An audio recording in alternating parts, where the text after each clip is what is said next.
Tu souhaites vivre de ta passion de l'automobile mais tu n'as que très peu d'argent, voire pas d'argent du tout, je vais te montrer dans cette vidéo des éléments qui vont pouvoir te permettre d'aller récupérer tes premiers euros afin de financer ton projet. Reste bien jusqu'à la fin car le dernier élément est très important. Je m'appelle Chris NY, j'ai accompagné des dizaines d'entrepreneurs à se lancer dans l'automobile et à pouvoir vivre de leur passion.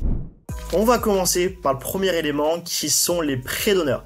Les prêts d'honneur, qu'est-ce que c'est? Ce sont des prêts à taux zéro accordés à des organismes comme Initiative France ou Réseau Entreprendre. Ces prêts sont destinés à aider les créateurs d'entreprises à obtenir un premier financement sans avoir de garantie personnelle. Alors, pour te parler un peu plus des prêts d'honneur, il va falloir constituer des dossiers assez solides. Il va falloir savoir de quoi tu parles. Donc en fait, si tu veux te lancer par exemple dans la location de voiture, il va falloir arriver avec une connaissance de ton marché, avoir fait une étude de marché et un business plan au préalable, maîtriser tes chiffres, maîtriser tes données et ça va pouvoir te permettre d'aller récupérer tes premiers véhicules grâce à des financements qui vont être octroyés. Il existe également les assos et les aides. Les associations comme l'ADI peuvent t'aider à obtenir des microcrédits pour démarrer ton activité. Ces structures offrent des conseils et de l'accompagnement, ce qui peut être très utile quand on se lance. Effectivement, moi-même, j'accompagne des personnes à se lancer dans la location de voiture et ces personnes que j'ai accompagnées, j'en ai beaucoup qui sont passées par ces assos du type ADI. L'avantage de ces assos, c'est qu'on peut vous prêter jusqu'à 12 000 euros. Pour avoir ces 12 000 euros, il va falloir également faire une étude de marché, un business plan et maîtriser tous les éléments qu'il va y avoir autour de toi. C'est-à-dire, encore une fois, connaître ton marché, connaître tes concurrents, connaître absolument tout et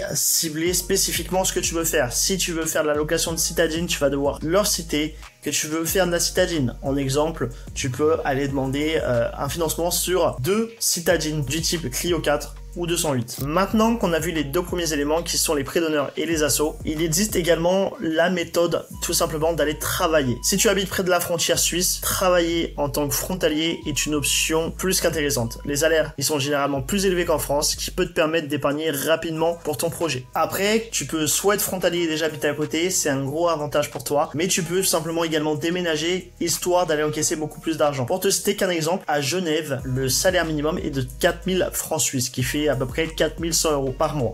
Ça, c'est le salaire minimum pour faire, par exemple, employé de libre-service chez McDo. Si tu vas prendre des postes un peu plus importants, moi, par exemple, j'ai des amis qui sont éducateurs qui gagnent entre 7000 et 8000 francs suisses par mois. Ça, ce qui est intéressant, c'est que tu vas pouvoir peut-être faire un peu plus de route, aller jusqu'à 1 heure de la frontière, mais au moins, tu vas te retrouver avec des loyers moindres et tu vas pouvoir économiser et amasser une somme d'argent. L'avantage de la Suisse également, comme tu l'as compris, c'est qu'une fois que tu as ton permis B, tu vas avoir beaucoup plus de facilité pour avancer petit à petit pour la suite. Donc, je t'invite à suivre cette solution, aller encaisser ton salaire et pourquoi pas mettre de côté tous les mois afin de lancer ton projet. L'autre solution dont on ne parle pas souvent, c'est faire l'armée. Moi-même, j'ai été à l'armée. Faire l'armée, c'est une option très intéressante. J'ai moi-même été 5 ans parachutiste, pour ceux qui ne le savent pas. L'armée, c'est simple, c'est une option super intéressante si vous avez la mentale. Je vais vous expliquer pourquoi. L'armée, vous êtes logé, vous êtes nourri et vous partez souvent en mission. Tous ces éléments-là, ça fait que vous pouvez mettre beaucoup d'argent de côté. Exemple, quand j'étais parachutiste, j'ai commencé l'armée à 19 ans et demi, j'avais un salaire qui tournait autour des 2000 euros.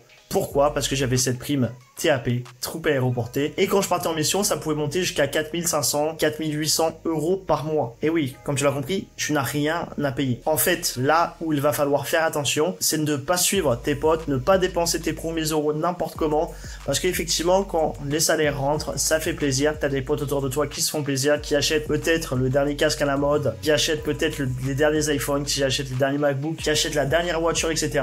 Prends ton mal en patience, fais 3 ans, fais 5 ans, fais même plus finalement si ça te plaît, mets de l'argent petit à petit de côté et à la suite de ça, tu vas pouvoir lancer ton projet dans l'automobile. La dernière des solutions que je n'ai pas détaillée, c'est faire des petits boulots. Des petits boulots, qu'est-ce que ça peut être? C'est tout simplement prendre des jobs qui ne t'intéressent pas forcément, qui sont un petit peu contraignants, enchaîner les jobs pour essayer de mettre le plus d'argent possible de côté. Si tu regardes actuellement cette vidéo, par exemple, c'est l'été. Il y a des tafs saisonniers un peu partout en bord de mer. C'est pas les tafs qui vont te faire kiffer, mais tu peux encaisser pas mal d'argent et mettre de côté. Tu peux être, en général, si tu arrives à trouver des bons contrats, être logé également par l'employeur. Sinon, si tu veux pas faire forcément des tafs de saison, essaye de voir si tu as des compétences en tant que freelance. Tu t'inscris sur des sites comme Fiverr, comme Comop. Ces sites-là, ça te permet de proposer une microservice. Par exemple, au montage vidéo, par exemple, en miniature, par exemple, en rédaction. Il y a beaucoup de choses qui peuvent te correspondre. Donc, je t'invite à aller regarder tout ça. Donc, comme tu l'as compris, on a vu les prêts d'honneur, les associations et les aides, travailler en Suisse en tant que frontalier, aller faire l'armée et les petits boulot. Maintenant que tu as ces éléments-là, il te reste une seule chose, c'est de passer à l'action massivement. Par contre, bouge pas. J'ai une bonne nouvelle pour toi. Si tu veux accélérer et faire exploser ton business, je t'invite à m'appeler juste ici. Il y aura le lien dans la description de la vidéo. C'est 100% gratuit. On verra ensemble un plan complet